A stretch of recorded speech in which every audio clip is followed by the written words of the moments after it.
ईन जगोदारा लक्ष्मी नारायण नारायण नारायण लक्ष्मी नारायण नारायण नारायण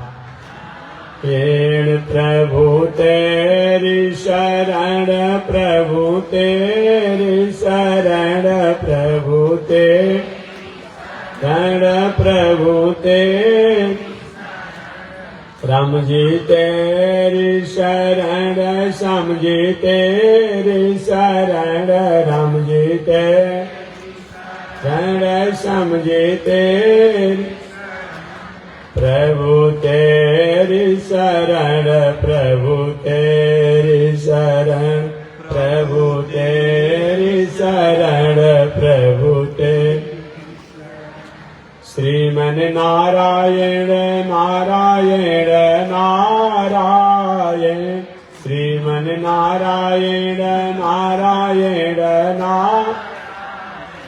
लक्ष्मी नारायण नारायण नारायण लक्ष्मी नारायण नारायण बोलिए श्री लक्ष्मी नारायण भगवान की। श्री थोड़ा आवाज खुलिए और टेबल को कम कीजिए, मॉनिटर का टेबल कम कीजिए। श्री भाष्यकार भगवान श्री रामानुजाचार्य स्वामी जी महाराज की, विश्ववंद जगदाचार्य श्री त्रिदंडी स्वामी जी महाराज की।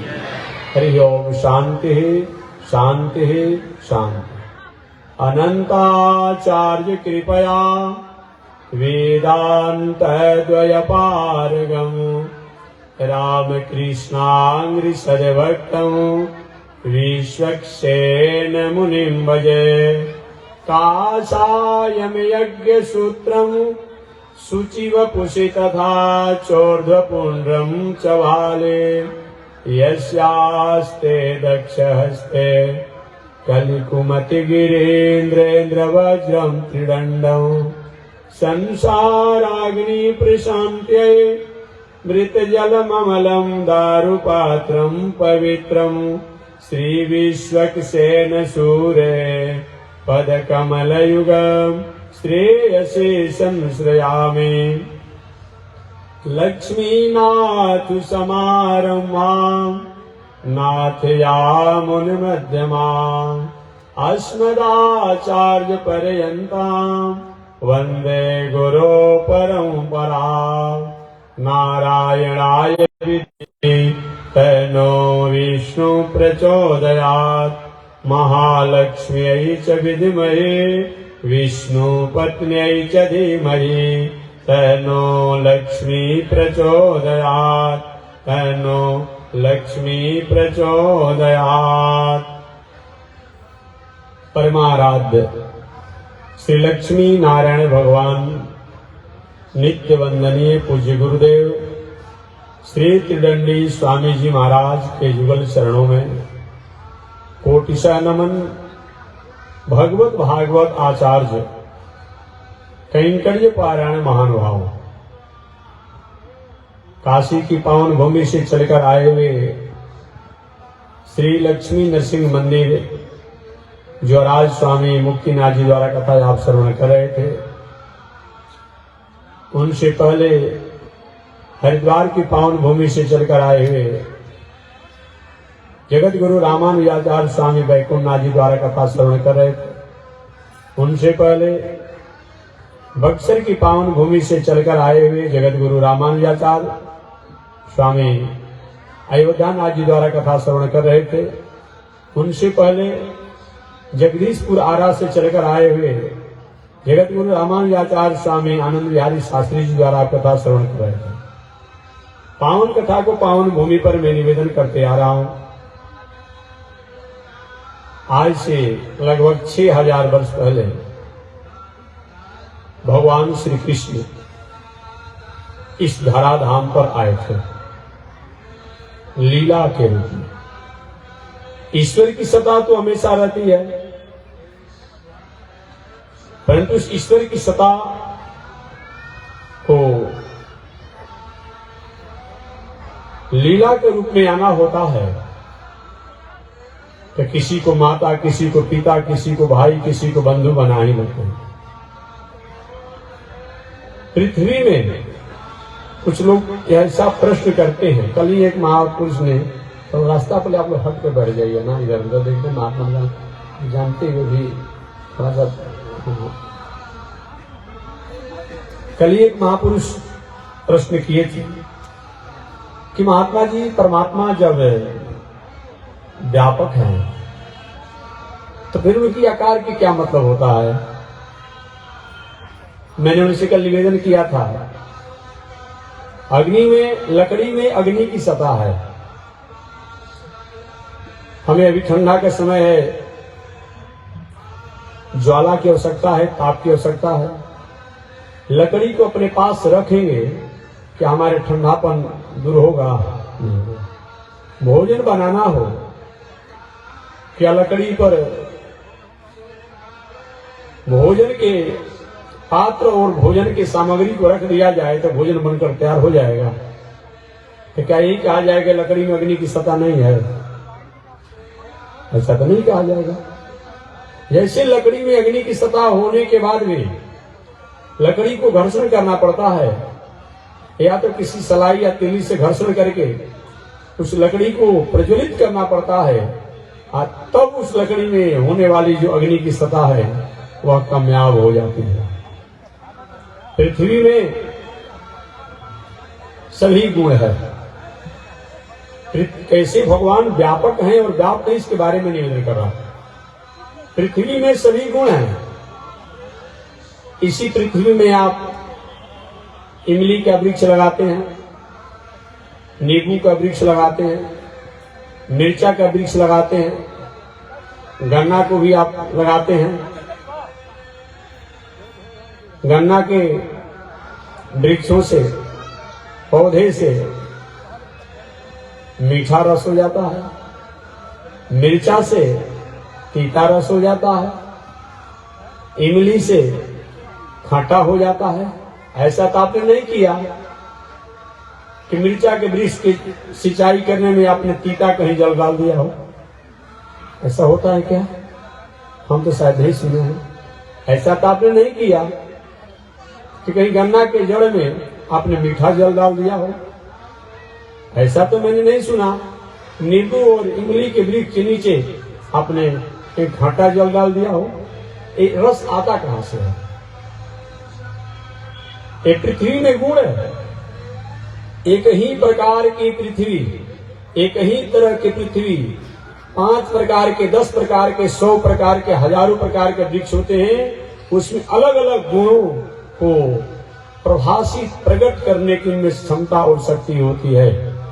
ठीक वही विष्णु, वही भगवान, वही ईश्वर, वही ब्रह्म, वही परमात्मा, वही नारायण एक होने के बाद भी जैसे पृथ्वी के गुण के द्वारा अलग अलग वृक्षों में, पौधों में, वनस्पतियों में, लताओं में, गुरुचों में अलग अलग गुण आ जाते हैं, अलग अलग प्रकार भी हो जाते हैं। ठीक उसी प्रकार से एक ब्रह्म होने के बाद भी दुनिया में जितने प्राणी हैं उसके अनुसार गुण स्वभाव में आ जाते हैं। ऐसी परमात्मा की सत्ता है। भगवान श्री कृष्ण इस संसार में लीला करने के लिए आए। आज से लगभग 6000 वर्ष पहले की बात है।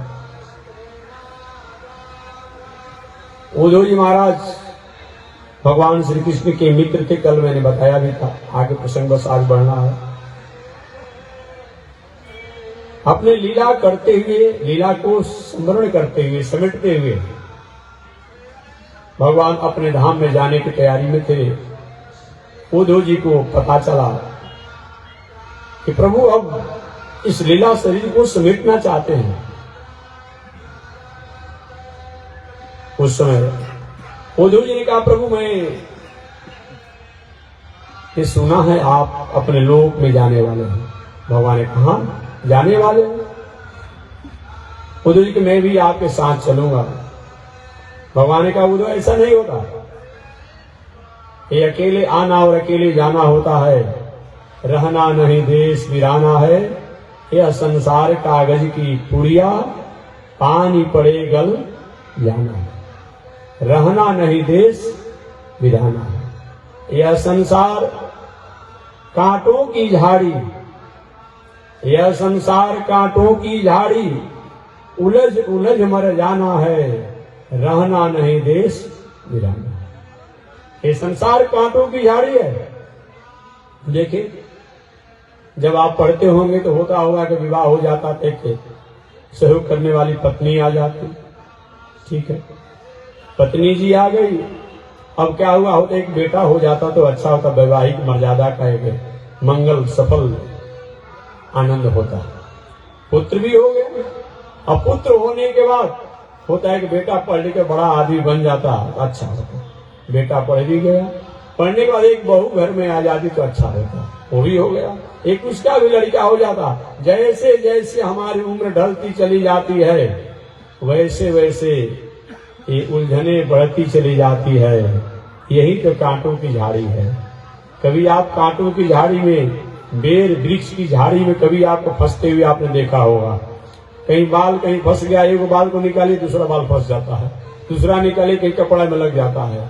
यह संसार कांटों की झाड़ी, उलझ उलझ मर जाना है, रहना नहीं देश वीराना है। यह संसार केवल कांटों की झाड़ी नहीं है, यह संसार कागज की पुड़िया, पानी पड़े गल जाना है, रहना नहीं देश वीराना है। क्या करना चाहिए ये हम सब लोग जानते हैं। ये केवल पढ़ने की बात, कहने की बात नहीं है। हम सब लोग जानते हैं कि संसार जो है हमारा था भी नहीं और है भी नहीं, और रहने की उम्मीद भी नहीं है। फिर भी हम इस संसार को और संसार की वस्तु व्यवस्थाओं को हम अपना मानते हैं। सबसे बड़ा बंधन और मोक्ष क्या है? बंधन किसे कहते हैं, मोक्ष किसे कहते हैं? संसार की वस्तु व्यवस्थाओं को अपना मान करके उसमें बांध लेना, यही क्या है? बंधन है। संसार की वस्तु व्यवस्थाओं को परमात्मा का मान करके, समाज का मान करके, दुनिया का मान करके और उसका संबंधन संरक्षण करना, यही मोक्ष है। काम तो वही करते हैं जो आप करते हैं, उसी काम को मैं भी करता हूं, कोई अलग नहीं। संत महात्मा क्या करते हैं? आप अपना घर बनाते हैं, द्वार बनाते हैं, दलान बनाते हैं, गाड़ी घोड़ा मकान सब कुछ करते हैं, पढ़ाते हैं, लिखाते हैं। संत महात्मा भी वही काम करते हैं। हम ही मठ बनाते हैं, मंदिर बनाते हैं, स्कूल बनाते हैं, कॉलेज बनाते हैं, अनाथालय बनाना चाहते हैं, गौशाला बनाना चाहते हैं, विद्यार्थियों को पढ़ाने की इच्छा है। लेकिन बस यही मान करके परमात्मा ने हमें जिम्मेवारी दिया है, तो इसको हमें निर्वहन करना चाहिए। अपने निजी स्वार्थ के लिए नहीं। आप निजी अपनी बातों करते हैं कि मेरा है, मैं हूं, इसीलिए आपको कष्ट होता है। कभी आपने रोज सुनते रहते हैं सरकार को इस सत्र में इतना घाटा लग गया है, कभी आपको दुख होता है? नहीं होता है।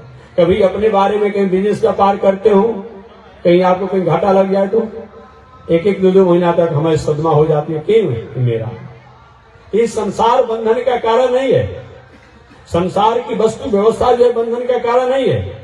संसार की वस्तु व्यवस्था को जो मैं अपना मानकर जिसके साथ व्यवहार करता हूं, यही बंधन का कारण है। अथवा कर्म का कभी भी त्याग नहीं करना चाहिए। कर्म का त्याग हो भी नहीं सकता है, लेकिन कर्म करते हुए मानना चाहिए, करते हो कन्हैया मेरा नाम हो रहा है, प्रभु आपकी कृपा से सब काम हो रहा है।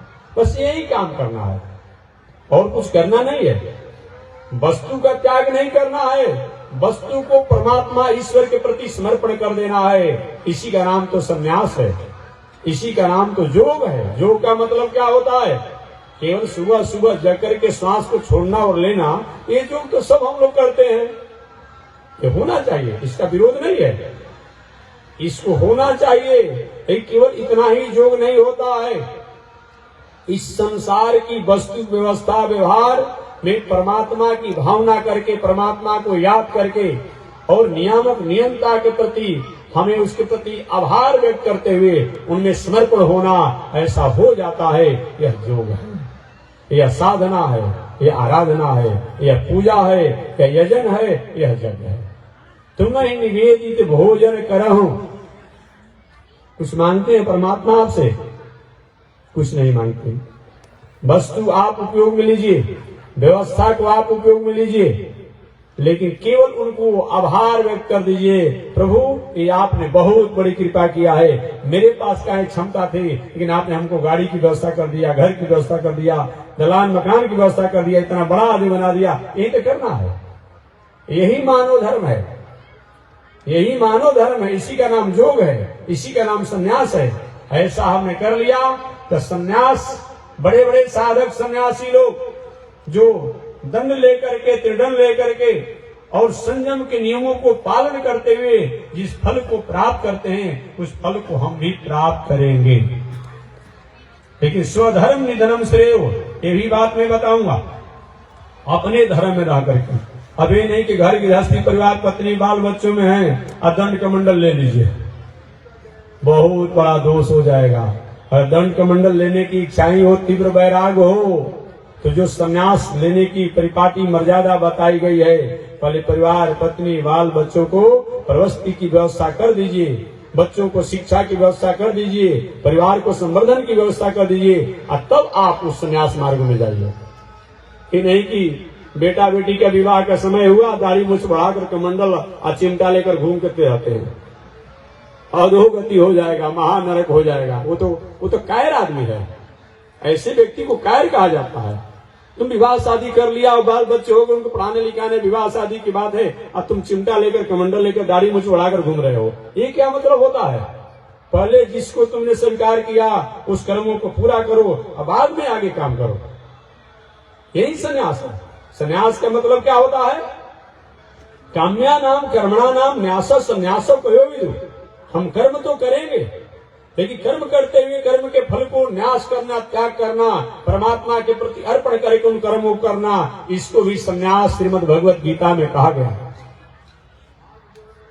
एक बात और मैं कहूंगा, कुछ महापुरुषों द्वारा, कुछ महानुभावों द्वारा भावना में बहकर कभी कभी वैदिक मर्यादा का आदर करने से थोड़ी सी असहज हो जाते हैं। ऐसा नहीं होना चाहिए। कल परसों हमसे किसी ने दिखाया, कुछ महापुरुषों द्वारा कहा जा रहा है कि नहीं, अशौच अवस्था हो तब, चाहे कैसी भी अवस्था हो, उस अवस्था में भगवान की अगर भक्ति अपने आप पूजन इतने किया जाए कोई दोष नहीं है। नहीं, देखिए वेद होता है, वेद विधि वाक्यों को कहा जाता है। जिस मानव जीवन में विधि नहीं हो, जिस मानव जीवन में क्रिया नहीं हो, जिस मानव जीवन में संयम नहीं हो, जिस मानव जीवन में सादगी नहीं हो, वह मानव चाहे कितना भी ऊंचाई तक पहुंच जाए, मानव जीवन की पहचान अधूरी रह जाती है। भगवान का सबसे प्रथम प्रतिज्ञा है, निर्मल मन सो मोहि भावा। इसलिए सबसे पहले हमें पवित्र होना चाहिए। हमारा रहन सहन, उठन बैठन, खान पान, जो भी जीवन की दिनचर्याएं होती है वो पवित्र होनी चाहिए। क्योंकि जब तक हमारी दिनचर्याएं पवित्र नहीं होगी, तब तक हमारे जीवन के सारे व्यवहार जो हैं, सारे कर्म जो हैं, वो अधूरे ही अधूरे रहेंगे। इसलिए इसको कभी नकारा नहीं जा सकता है। कुछ ऐसे लोग होते हैं, अभी कल परसों मैं सुन रहा था, नाम नहीं लेना चाहते, नाम लेना समाज में अच्छी बात नहीं लगती है। आजकल तो भाई मोबाइल का युग हो गया है, फेसबुक का युग हो गया है, ट्विटर का युग हो गया है, सब चल ही रहा। अब लोग उसमें अपनी उपलब्धि और ख्यातियों के लिए कुछ ऐसे वेद की कड़ियों को, उपनिषद की वाक्यों को, पुराणों के इतिहासों के वाक्यों को इस प्रकार से असहजता से प्रस्तुत करते हैं, जो कि ऐसा होना उपयुक्त नहीं है। वेद ही नहीं रहेगा, इतिहास ही नहीं रहेगा, पुराण ही नहीं रहेगा, उपनिषद नहीं रहेगा, तो हम अपने स्वरूप की जानकारी कैसे प्राप्त करेंगे? हम कभी किसी एक व्यक्ति का उदाहरण जो आप दे देते हैं, तो कोई एक व्यक्ति, उसके साथ तो नियम लागू हो सकता है, अब सबके लिए नियम नहीं हो सकता है। कोई उस ऊंचाई पर पहुंचा हुआ हो, वो व्यक्ति की बात एक अलग होती है। आपने कभी संत देवरावा जी का नाम सुना होगा, कुछ लोग देखे भी होंगे। अब वो वस्त्राभाव में रहते थे, एक मृग चर्म से ही अपने शरीर को कभी कभी समाज में बाहर की तरफ आते तो थोड़ा सा अपने अंगों को ढक लेते। और सब के सब व्यक्ति वही कहे कि भाई जो महात्मा कर सकते हैं तो हम करेंगे। उन्होंने सभी को ऐसे रहने को करने को नहीं बताया। अतः वो उन्हीं के लिए दिनचर्या हो सकती है, इस सबके लिए दिनचर्या नहीं हो सकती है। या उस ऊंचाई पर अगर हम पहुंचे हो तब तो बात ठीक है। हमारे पूज्य गुरुदेव श्री त्रिदंडी स्वामी जी महाराज, आप सब लोग अभी आए थे, आसपास के लोग कहे कि स्वामी जी हम लोग यहाँ 56 में जग किए थे, किसी कहते हैं कि 71 में जग किए थे, पुराने लोग आ रहे थे इस क्षेत्र के, स्वामी जी आए हुए। अब स्वामी जी 21 दिन तक बिना अन्न के या बिना जल के समाधि योग साधना में रहते थे। अब सब कहे कि त्रिदंडी स्वामी जब 21 दिन बिना खाए पिए रह सकते हैं तो हम कहे न रहेंगे। आप ही अपने किसी रूम में बैठ करके कहीं श्वास को रोक करके रहिए तो 2 ही दिन में पता चल जाएगा। परिवार के लोग को भी अपने आप में कहीं कानूनी दायरा में आना पड़ जाएगा तो सब काम करेगा? नहीं, ऐसा नहीं होगा। स्वामी जी पूरे जीवन भर लगभग 72 वर्षों तक गाय के दूध के पी करके ही रहे। हम लोग तो भाई फलाहार भी लेते हैं। कभी किसी ने गायन में कह दिया हो कि जियर स्वामी भाई दूध पीते हैं, अब तो दूध पीना भी कुछ दिन से मैंने कुछ कम कर दिया है, क्योंकि ले लेते हैं। तो लेते थे अब तो फलाहार लेते हैं, तेनी के चावल लेते हैं, कुटू का लेते हैं, सिंघाड़ा भी लेते हैं। क्या शरीर के केवल भोजन नहीं करने से थोड़ी साधना की बात आती है, हमारी सादगी होनी चाहिए।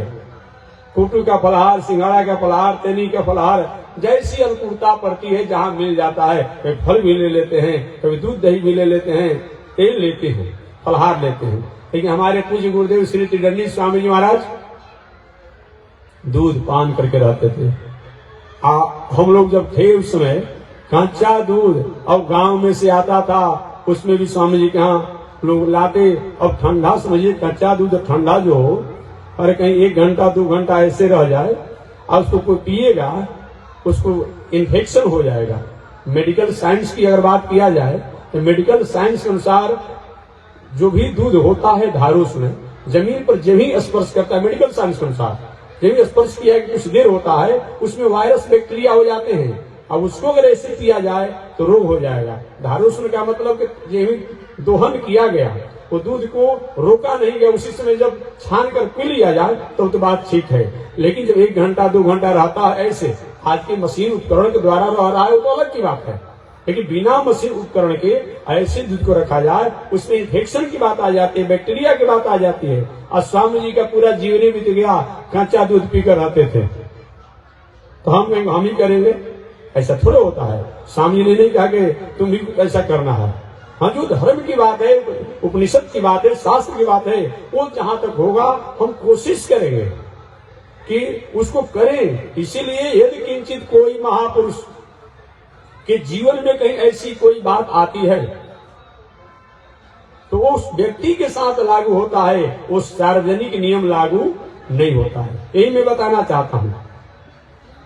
इसलिए कभी भी शास्त्र के विधि, भगवान श्री राम जंगल में जाने के बाद भी वैदिक मर्यादा का जो पालन किए, आज यही कारण है कि मर्यादा पुरुषोत्तम के नामों से जाने जाते हैं। केवल मर्यादा को पालन करने के कारण ही भगवान श्री राम को मर्यादा पुरुषोत्तम कहा जाता है। भगवान श्री कृष्ण इस संसार में आए, जब से जन्म लिए और अंतिम तक प्राणियों के प्रति कृपा की भावना बनी रही, इसलिए कृपा के अवतार माने जाते हैं भगवान श्री कृष्ण। मानव जीवन में जहां मर्यादा नहीं हो, जहां कृपा नहीं हो, वह मनुष्य का कोई पहचान नहीं होता है। फिर भी उन्होंने कभी भी कर्म का त्याग नहीं किया। भगवान श्री कृष्ण जब 125 वर्ष का अवस्था लगभग हो चुका था, एक बार भगवान श्री कृष्ण के पिता श्री वसुदेव जी महाराज के मन में इच्छा हुई कि यज्ञ होना चाहिए। ये यज्ञ किया कहां जाए? कुरुक्षेत्र का मैदान तय किया गया। कुरुक्षेत्र के मैदान में यज्ञ हो।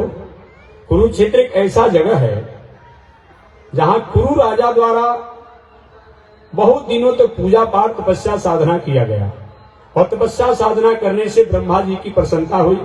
ब्रह्मा जी प्रसन्न हुए। प्रसन्न होने पर ब्रह्मा जी ने कहा कि राजा आप वरदान मांगिए। कुरु महाराज ने कहा महाराज वरदान देने की बात होती है, ये जो क्षेत्र है जो आज से पहले ब्रह्म सदन के नामों से जाना जाता है, यज्ञ भूमि के नामों से जाना जाता है, देव भूमि के नामों से जाना जाता है, यह स्थान आज के बाद मेरे नामों पर हो जाए। इसीलिए जो ब्रह्म सदन, यज्ञ भूमि, देव भूमि के नामों से जाना जाता वह कुरुक्षेत्र के नामों से जाना गया। नाम बदलने की परंपरा आज ही नहीं है, पहले भी चला रहा था। बात जान लीजिएगा, होना ही चाहिए भाई, जिससे समाज, राष्ट्र, संस्कृति, मानवता की अपने आप में बहुत बड़ी उसके प्रति अट्रैक्शन हो, जिससे समाज, राष्ट्र उस नामों से उसके प्रति थोड़ी सी आस्तिकता हो, सहिष्णुता हो, तो ठीक ही बात है। अब किसी का नाम जुलूम हो तो भले वो जुलूम नहीं करता हो, लेकिन व्यक्ति सोचने के लिए बात हो जाते हैं, हो सकता है बचपन में कहीं जुलूम करता होगा। किसी व्यक्ति का दयालु नाम ही हो, कहीं मुर्गा का फार्म खोला हुआ हो, वो भी गड़बड़ बात है, वो भी गड़बड़ बात है। इसीलिए नाम की कम से कम गरिमा को तो ख्याल तो रखिए, नाम की गरिमा को ख्याल रखिए, यही बताया गया है। तो मैं निवेदन करना चाह रहा था कि भगवान श्री कृष्ण के पिता श्री वसुदेव जी महाराज ने जग का आयोजन किया, सब लोग संत महात्माओं को बुलाया गया और जग हुआ। जग हमारे स्वरूप का, हमारे संस्कृति का, हमारे जीवन का वह एक पूंजी है, जिसके द्वारा हमारा दिल, दिमाग, मन, बुद्धि, चित्त, जान में अनजान में कोई त्रुटियां हो गई हो, उसके परिमार्जन करने का, शुद्ध करने का यह एक आयाम है, यह एक साबुन है, यह एक साफ करने का एक ऐसा केमिकल है जो कि हमारे दिल, दिमाग, मन, बुद्धि में कहीं खटास हो जाती है, कहीं खामियां हो जाती है, कहीं त्रुटियां हो जाती है, उसको प्रशस्त मार्गों पर, सत्य मार्गों पर चलने के लिए प्रेरित करता है। इसी का नाम यज्ञ है। एक कपड़ा को धोने के लिए साबुन, सर्फ तो आप जानते हैं, सोना को धोने वाला अलग केमिकल होता है। ठीक उसी प्रकार से मन, बुद्धि, चित्त इत्यादि को पवित्र करने के लिए ये यज्ञ होना चाहिए। मैं नहीं कहता हूं, भगवान श्री कृष्ण ने श्रीमद् भगवद गीता में कहा, अर्जुन और सब कुछ छूट जाए तो छूट जाए, लेकिन यज्ञो दान तपः कर्मम न त्याजम। यज्ञ, दान, तप ये कभी भी त्याग नहीं करना चाहिए। क्यों? पावनानि मनीषिणाम, महापुरुषों को तो वह मंगल करता है, अब भटके हुए जीवों को उद्धार करता है, अतः हमेशा इसका उपयोग करना चाहिए। आज की जग नहीं है, आज का दान नहीं है, आज के तप नहीं है, ये परंपरा से चले आ रही है, इसीलिए आज भी जग हो रहा है। कभी कभी महापुरुष लोग, कुछ महानुभाव लोग कहा दिया करते हैं कि कलयुग में तो जग करने पर रोक लगाया गया है। शायद ग्रंथकारों के, शास्त्रकारों के वाक्यों को पढ़ने में उन्होंने उदासी कर दिया है। कभी ऐसा नहीं हो सकता है। एक तरफ से मानसकार ने कहा कि प्रथम मुनि यही कीरत गाई, मैं उसी चीजों को गायन कर रहा हूं, लेखन कर रहा हूं जो कि पहले मुनियों ने गायन किया है, कहा है, किया है। तो भला अगर मानसकार पहले वाल्मीकि हो या और किसी के वाक्यों को खंडन कर देंगे, क्या उनका वाक्य मान्य होगा? नहीं मान्य होगा। इसीलिए कभी भी किसी ग्रंथों में प्राचीन वैदिक परंपरा का कोई निषेध नहीं किया गया है, निरोध नहीं किया गया है, एक परिहार बताया गया है। परिहार क्या होता है? परिहार का मतलब क्या होता है? परिहार यह होता है, हमारी अनुकूलता नहीं है, हमारी स्थिति नहीं है, ये भी काम करने से ऐसे हो सकता है।